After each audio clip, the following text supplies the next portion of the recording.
Hey everyone, it's Matt Donahue with Mission Financial Planners. This is your weekly market update coming to you in the middle of the week.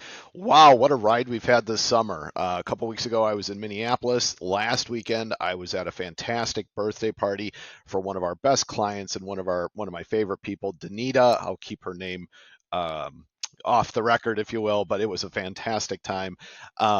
And then of course we started doing in-person seminars again this week. So we're all over San Antonio this week doing some seminars. So it's been kind of a crazy week, but let's jump into your weekly market update. So the stock market recovery. Wow, S&P, Nasdaq, and Dow all posted gains of over 1% last week.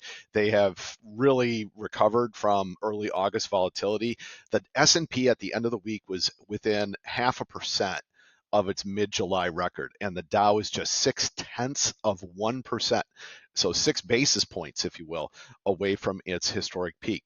Last week, the big thing everyone was waiting to hear about was, what's the Fed going to do with interest rates? And they were pretty clear.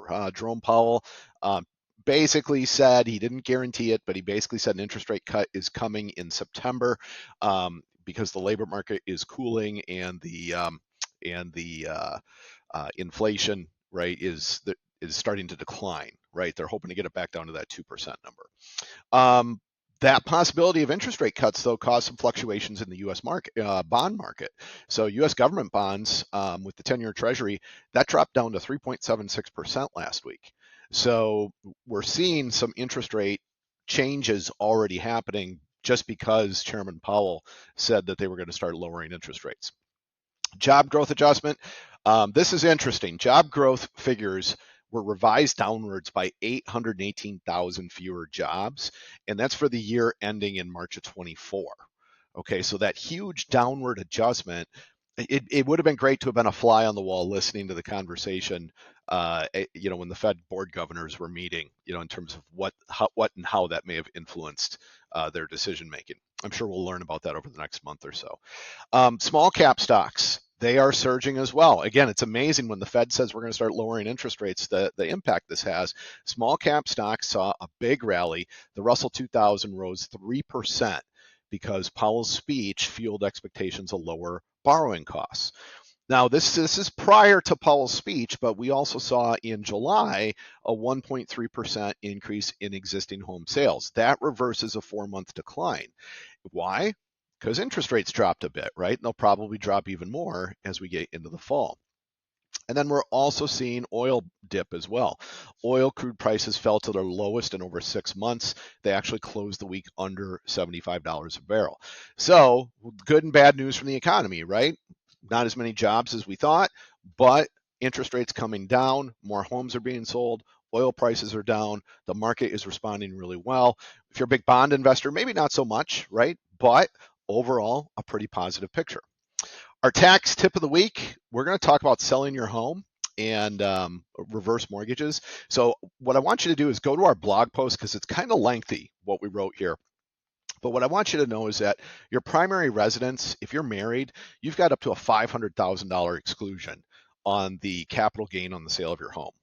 And you just have to have had that home as your primary residence for 2 out of the last 5 years.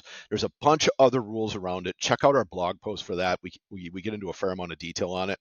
The other thing you'll want to consider, and this is especially for people who have a lot of home equity, but maybe not a ton of other assets, take a serious look at reverse mortgages. They can actually be a valuable tool for tapping into home equity, and you can get the money in a variety of ways. They can pay you an annuity, which by the way, an annuity in this case is simply the bank is saying we're going to pay you so much a month until you pass away or move out of the home. They can do a lump sum. You can pay off the mortgage with it, right? The key is you've got to know what you're getting into there, right? There's closing costs just like on a regular mortgage. You're going to be responsible for putting together an escrow account, a savings account on your own, if you will, to pay your property taxes and your insurance, because reverse mortgage companies don't do that for you. Okay, there's other things you need to consider as well, but for those of you who have a lot of home equity and maybe not a lot of other assets, a reverse mortgage could be a great way to really give you that lifestyle or continue your lifestyle as you retire. Continuing on our skincare and sun management, check out our article from the Mayo Clinic this week. It really talks about three key components. One is, can non-prescription wrinkle creams help? Yeah, they can help. They can help with your skin health. But more importantly, what you should be doing is maintaining a consistent skincare routine that includes sun protection and moisturization.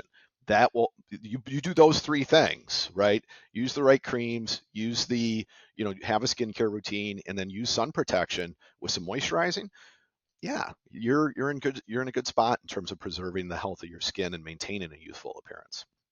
All right, we're going to wrap it up with some philosophy of the week. This one comes from our friend Seneca, and this is a fantastic quote. And this is something that personally, I probably go through a purge of my personal stuff about every 7 to 10 years because I'm not a pack rat. I'm just not. I'll get rid of stuff. I think at times it drives my wife crazy. So because I'm like, nope, get rid of that, get rid of that, get rid of that, and then I don't miss it either. But this is from Seneca. Let me read the quote to you. I was shipwrecked before I even boarded. The journey showed me this, how much of what we can have is unnecessary and how easily we can decide to rid ourselves of these things whenever it's necessary, never suffering the loss. I'm sure we've all heard that old adage, right? Whatever you own ends up owning you. That's what they're saying, right? That's what they're saying is don't get too hung up on stuff.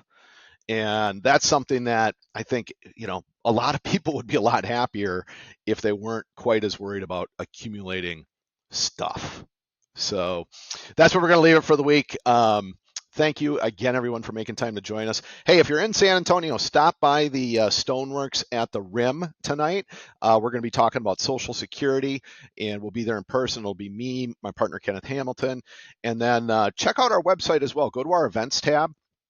We're going to start a series of webinars next week, starting with healthcare. So we're going to do Medicare or managing healthcare expenses in retirement. The following week is long-term care. Week after that is tax planning, and then we're going to do estate planning. So every Wednesday at noon, we are going to record the sessions and post them to our YouTube channel as well. That can take a couple days after we do the session, but check them out. Check them out. Thanks again, everyone. Have a great week, and I will see you next week. Bye-bye.